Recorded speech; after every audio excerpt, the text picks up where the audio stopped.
So the transfer portal hasn't been back open for a week, and already we're seeing the fireworks that I predicted we'd see. And today, there are several storylines in the transfer portal we have got to address. From the Alabama Crimson Tide losing their second player this week to the portal, this time a defensive back, to TCU losing a wide receiver that many people were excited to see. And finally, we need to turn our attention to Colorado, where in the midst of an exodus, Coach Prime and the Buffaloes are still getting portal wins, something we've got to break down. But before we can, as always, y'all know the drill. I've got to hear from you. Hop down to the comments. Give me a Y for yes or an N for no. Do you think this spring transfer portal window is more impactful than the winter one? And I can't wait to hear from you. If you're new to the channel, be sure to subscribe. Hit that bell notification as I do constant college football content. You don't want to miss any of it. And if you enjoyed the content, be sure to like and comment down below. Those interactions seem small, but they are massive to content creators such as myself, and both getting picked up and maintained. And we're on a push to 20,000 subscribers. I'd love to have you a part of this unbelievable community. But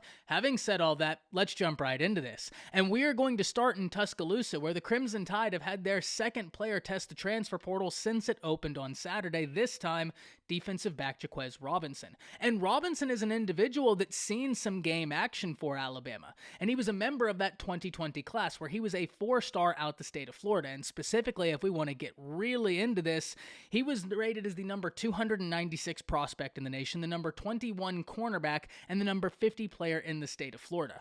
I don't expect Robinson to be in the transfer portal for very long for several different reasons. First and foremost, I think he was kind of underrated coming out of high school. Secondly, he's worked with fantastic coaches since he's been at the Crimson Tide, namely Nick Saban. We know what Nick Saban does with the defensive back position. Anytime there's a defensive back from Alabama test the transfer portal, I don't think they're going to be on the market for very long because there are several teams that have a need at the defensive back position. And one thing you do know, when you get a defensive back from an Alabama, they're going to be well coached, and in practice, they're going to have gone up against some of the nation's best players. And I think that's a compelling factor whenever you're portal shopping and you have a need in the secondary. Robinson is an individual that I absolutely think will find a home and quickly, and I think he's going to be an impact player wherever he goes. This is one we have to watch. If you're asking what this means for Alabama, I think it points to the fact that there are several young guys that are really impressing. They're turning heads, and the fact that though there's a lot of new faces in the secondary for Alabama this year, it's going to be a really intriguing year when you start doing some theory crafting and playing around with what the secondary could look like. There's a lot of excitement. You have Kool-Aid McKinstry, you have Terry and Arnold, you have Earl Little, you have Christian Story, Malachi Moore, Caleb Downs, Antonio Kite, just to name a few.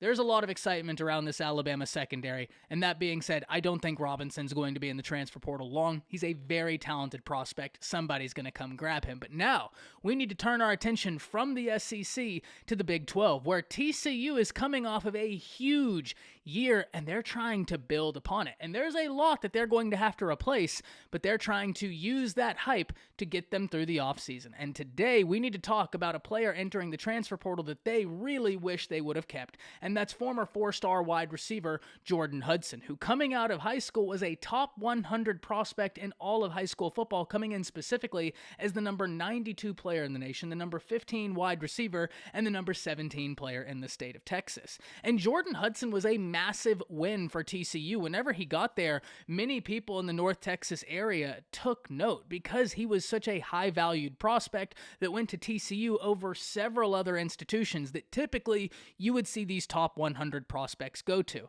Now, it is interesting that after the year TCU had, that's when Jordan Hudson enters the transfer portal, but I do think it's important to note that several staff members from that TCU team are no longer there. So where Jordan Hudson goes from here, it's going to be super interesting to see, but I have no doubt there are going to be several teams reaching out. One thing we need to understand, anytime a blue chip guy enters the transfer portal, we talked about this with Robinson, we talked about how he was coached with Nick Saban, coached by all those Alabama DB coaches, but also he's a blue chip prospect. Anytime someone who is a former 4-star hits the portal, you know coaches everywhere are sitting up in their seats and they're interested in finding out more. And I certainly think that extends to Jordan Hudson, especially with the state of wide receiver play right now in college football. There's going to be a suitor, and I assume there's going to be several. And finally, we need to turn our attention to the Colorado Buffaloes, where over the past few days, Colorado's experienced a bit of an exodus. And if you look on Twitter, on social media, there are a lot of people talking about it. However, I have a little bit of a different take on this.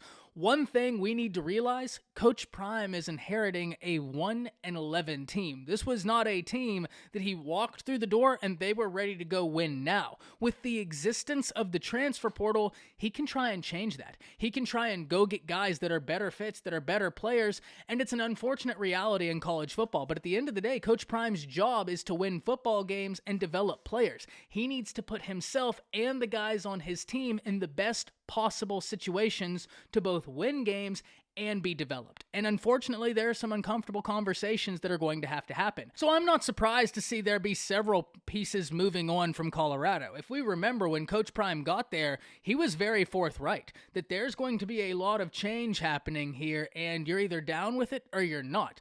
It is important to note, though, that through all of the exodus, Coach Prime is still getting transfer portal wins, and if that surprises you, well, my contention is that you just haven't been paying attention. And this recent win for Coach Prime is a really good one. Willie Gaines, the wide receiver that he already has familiarity with, making the move from Jackson State to Colorado. And if you're Coach Prime, if you're Brett Bartolone, you have got to love this. Brett Bartolone, being the wide receiver coach with Colorado, was the offensive coordinator at Jackson State. Now he's got another guy that he has familiar with. And Deion Sanders, as quarterback, has a target that he has worked with in the past. I think that's compelling. I think it'll be big for this offense. And once again, an offense led by Sean Lewis, former head coach at Kent State, coming in, really potent offensive system.